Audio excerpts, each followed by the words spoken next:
Հակոբ Մովսեսին ասելիքս մի բան է լինելու, որովհետև ես իր հետ ունեցել եմ առիթներ նաև բանավիճելու այս թեմաների շուրջ իդեպ, երբ որ ինքը այս հանգամանքը չուներ, ազատ մտավորական էր,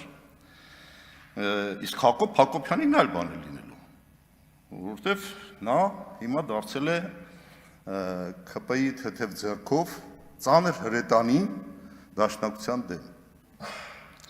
Այսինքն դուք դարձել եք դաշնակցության դեմ դատի մեղադրող կողմը։ Դաշնակցության դատողներն այսօր արխիվացված են, ով էր արխիվից խոսում։ Արխիվացված, կայսրություններ են։ Դաշնակցությանը դատել արխիվացված են, չկան այդ կայսրությունները։ Մենակ ասենք Թումանյան, Ավետիք Իսահակյան, այս անունները հերիք են, որ անգամ Հակոբ Մովսեսը չհամարձակվի դատել այդ կուսակցությանը, այդ մեծերի չափ չկա, կներեք Հակոբ Մովսես։ Ելույն մնաց ՔՊ-ն փորձի դատել այդպիսի փաղանք ունեցող կուսակցության։ Մտածեք ձեր կուսակցությունից ինչ անուններ են մնալու պատմության մեջ։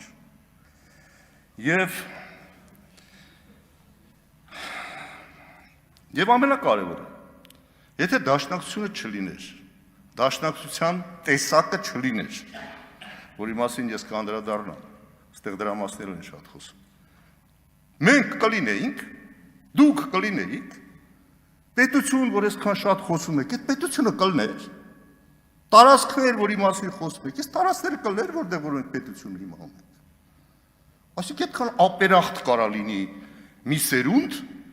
իր նախնիների նկատմամբ, դրա համար էլ այս օրին ենք էլի։ Բայց դուք չեք հասկացել, որ եթե այդ տեսակը չլիներ, այո, մահ կամ ազատություն ասող տեսակը չլիներ, այս դառը ճակատագիր ունեցող ազգը, դարեր շարունակ հալածված ազգը, ո՞նց էր պետություն ունենալու։ Հենց այդ տեսակն է ձեզ այս ժառանգել։ Այսօր ում ենք ուզում խաբել, խաղաղություն, անվտանգություն ում համար, ֆիզիկական գոյություն ունեցող հայի համար, թե հայ տեսակի համար, հայի ինքնությունը պահպանելու համար, անվտանգության բովանդակությունը հանել եք ասում եք անվտանգություն, ում է պետք է այդ անվտանգությունը, այդ ինքնության կռիվը չի դարեր շարունակ մեր ժողովուրդը տարել,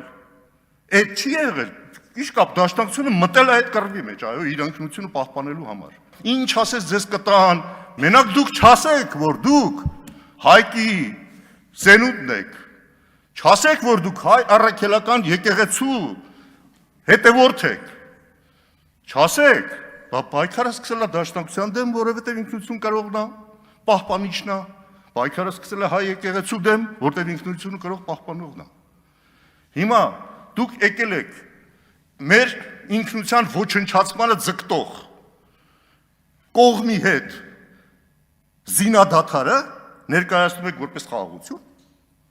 ասում եմ, չարի հետ զինադադարը խաղաղության տեղ մի դրեք, չկա խաղաղություն, եթե